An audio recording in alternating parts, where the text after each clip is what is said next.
In our first story, the first factory to be constructed under the government's One District, One Factory initiative in the Central Region, the Ekumfi Pineapple Processing Factory has cultivated some 650 acres of pineapples.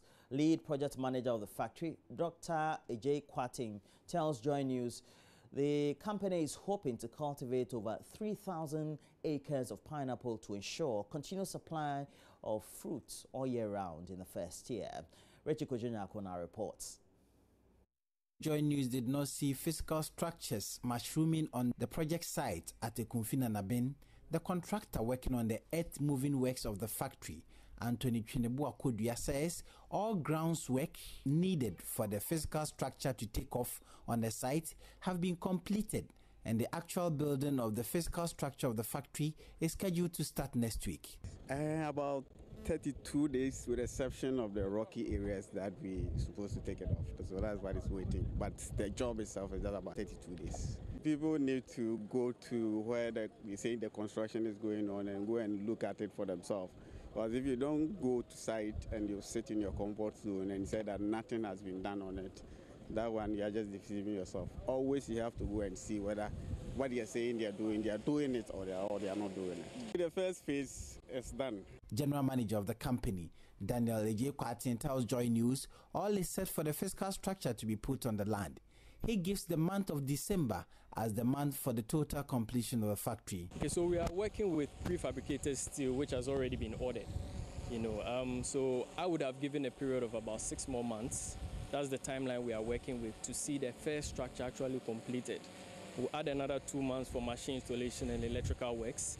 And then we want to run a 1-month test period just to make sure all machines are functional and, the entire process is running perfectly before we actually start mass production. On raw materials that would feed the factory, the manager intimates the factory had received support from the Ghana Export Promotion Authority to grow 5 million pineapples, while other key supports are coming from the Exim Bank and the Office of the One District, One Factory. In as much as we would like to also purchase from the open market, we want to make sure that we are also going ahead and controlling at least 60% of the factory supply. And that has led us to this two-pronged approach of using agro-growers and also a nucleus farm to feed the factory. Agriculture in Ghana has been heavily dependent on natural rain. But, as a contingency plan, you can see in the background, we have built a dam to the effect of ensuring that there's water available. Daniel Ejekwatin explains the factory is mindful of the experiences of the Commander Sugar Factory and would not put the cart before the horse. Bear in mind, the factory is just a processor. A processor's main job is to convert raw material into value-added products. And with value-added products, you cannot generate those products without the pineapple in the ground. That is why ahead of time, our priority was not necessarily putting up a structure, but ensuring there is supply on the ground, which can feed the factory for years and years to come. The Ekumfi Food Processing Company, when completed, is expected to process pineapples for the local and international markets.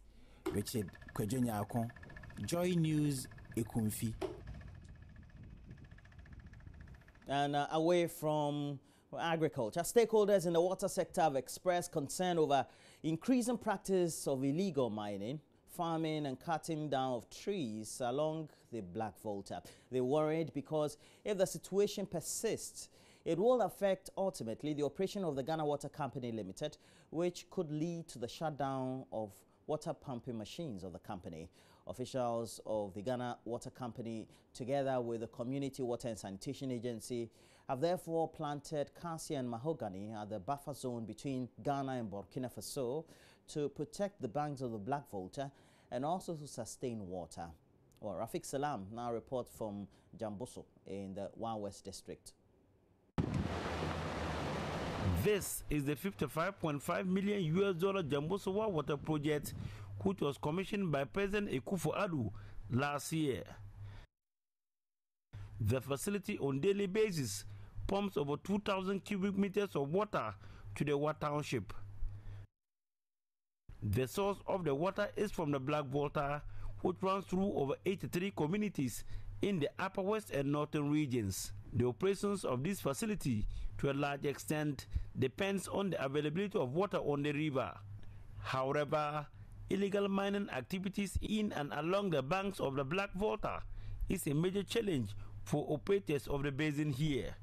Farming and cutting of vegetative cover along the banks of the river and other bodies in the basin also contributes to its pollution. On the occasion of World Water Day, officials of the Ghana Water Company Limited, Community Water and Sanitation Agency, students and residents of the community planted 100 acacia and mahogany seedlings at the buffer zone between Ghana and Burkina Faso. The aim is to protect the river bank in order to sustain the water in the river. Basin officer of the Water Resources Commission stationed here at Jamboso, Joaquin Ayiwe Abumba, said the solution to the destruction of water resources lies in nature. By advocating for the protection of ecosystems and joining the Green Campaign, we will each in our small way be contributing to the bigger goal of restoring our natural resources to their original state and thereby safeguarding water resources for our use and for prosperity. Upper West Regional Manager of the Ghana Water Company Limited, Martin Asa Asante, appealed to the people, especially the youth, to resist from actions that will have a negative impact on the ecosystem. We appeal to the general public, especially through the young ones here today, you the students, whom we consider as ambassadors, to desist from actions that impact negatively on the ecosystem, like indiscriminate sand winning, deforestation, building on water courses, and of course mining in riverbeds, popularly known as galamsey, in order for generations yet unborn to be guaranteed the required quantity and quality of water, fresh water, for their survival. On his part, Upper West Regional Director of the Community Water and Sanitation Agency, Ndogbi Ahiagbe, expressed concern over the practice of open defecation, which he said is a blot on the country's sanitation record. We should also look at issues like open defecation, because all these go to pollute the very water we drink. They may look like underground water, but our activities relating to galamsey, activities relating to open defecation, all go in a long way to pollute the water underground. So as such, let's do all that we can to preserve the environment. Once we preserve the environment, our water bodies are protected. Our underground waters are protected. We cut off sickness, we cut off diseases, and by that way, we also remain more healthy. Reporting for JoyNews, Rafiq Salam, Jamboso. Inmates at the whole lepersarium in the whole municipality of the Volta region are appealing for support. According to the cured lepers, their livelihoods now solely depends on donations, as some of them have been taken off the Livelihood Empowerment Against Poverty program. Fred Kwamasiari filed the following report.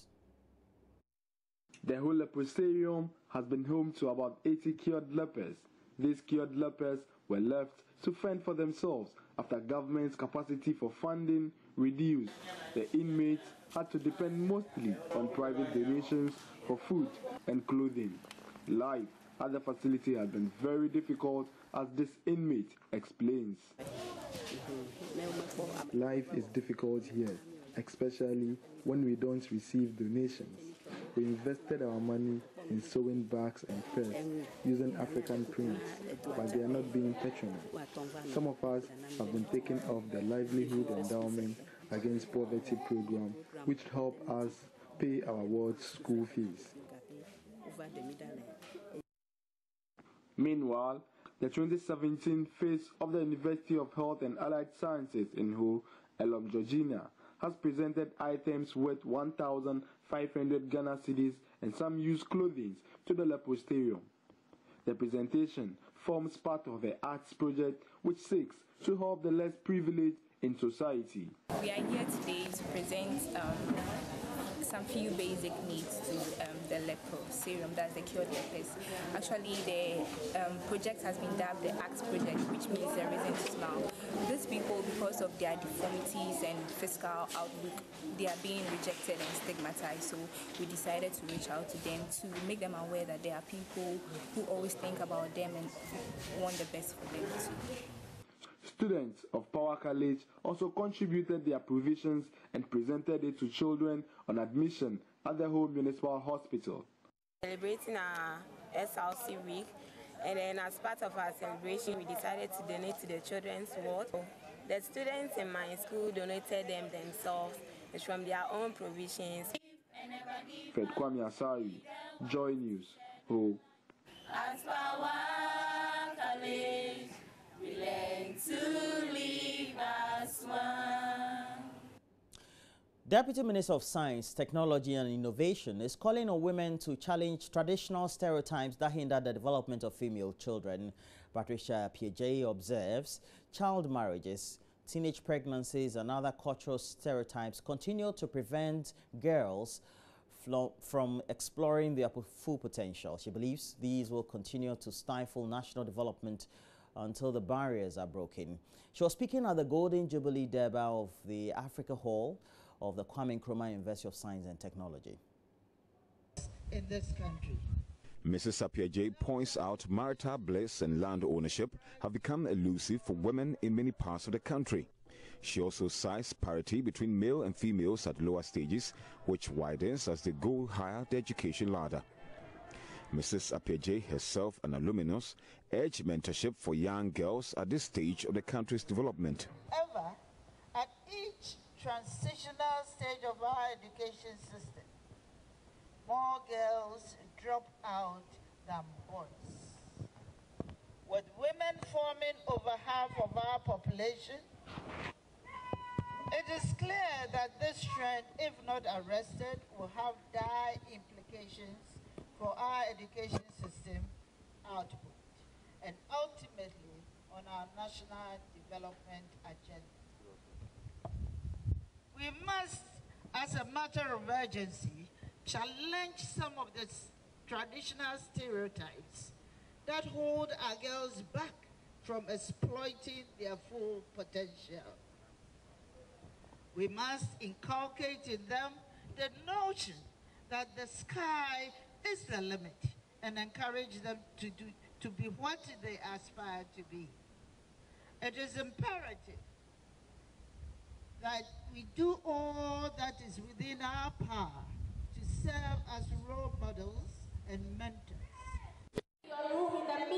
Africa Hall was established in October 1967 with an 8-floor single block, the only female residential facility at KNUST. Among its products are former First Lady Nana Akufo-Addo Rawlings and Foundation Vice Chancellor of the University of Energy and Natural Resources, Professor Isiawua. The anniversary is being marked under the theme 50 Years of Women Education and Empowerment in Nation Building. Dr. Mariana Santo-Ankansa is Hall Warden.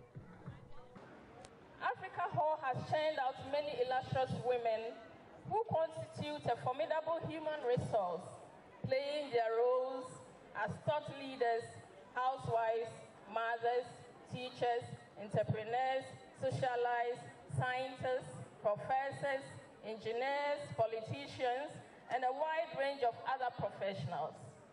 All these women continue to contribute their quota to the welfare of families and the improvement of human conditions everywhere.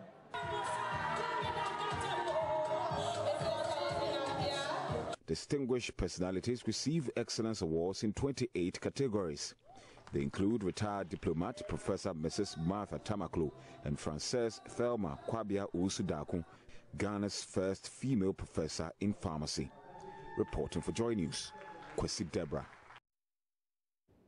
The president of Breast Care International, Dr. Beatrice Riafiadai, has dispelled the belief that the disease can be prevented by sucking the breast. The breast cancer advocate says science was yet to prove this notion. She has been speaking at a free health and breast screening exercise that took place in the Eastern region. The notion that breast sucking could prevent cancer has been spreading for some time, but breast cancer expert and advocate Dr. Riafiadai said there is no such scientific basis for that notion. There's no scientific proof that a woman will be protected from breast cancer if her husband sucks the breast.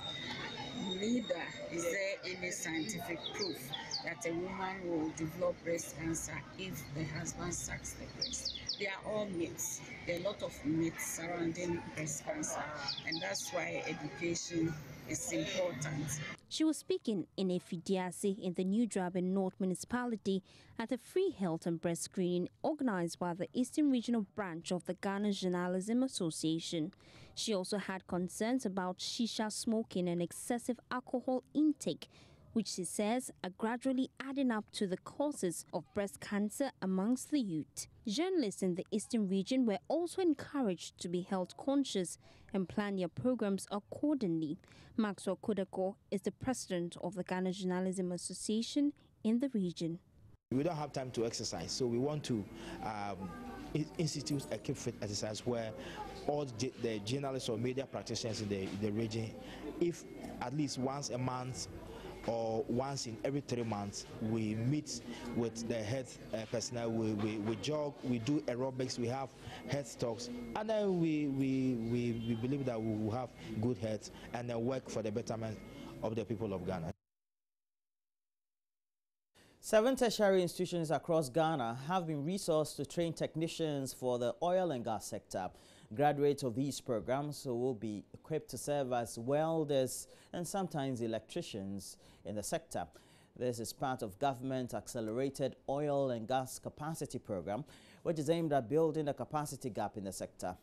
Announcing this at the launch of the Talo Group Scholarship Scheme Alumni Group, the Deputy Energy Minister, Dr. Mohammed Amin Anta, said the program was started because the deficits in such capacity within the sector has become glaring. We have not been able to train many technicians and middle-level personnel who are in high demand by the oil and gas industry and who make the industry what it means to develop and complete projects.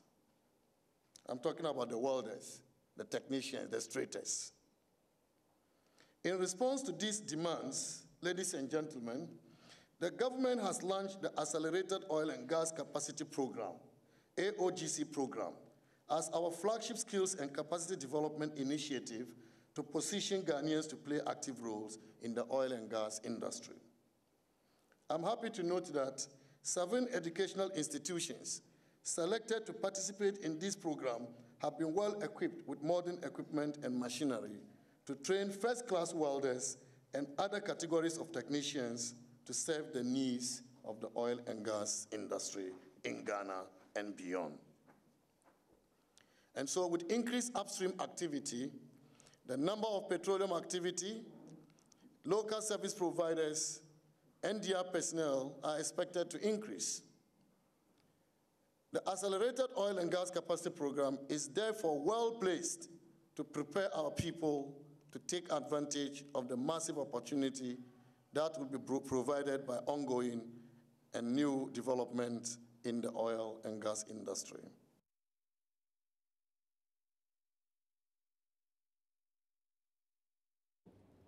So that's it for the latest news headlines. We have more news. We'll be reviewing the newspapers.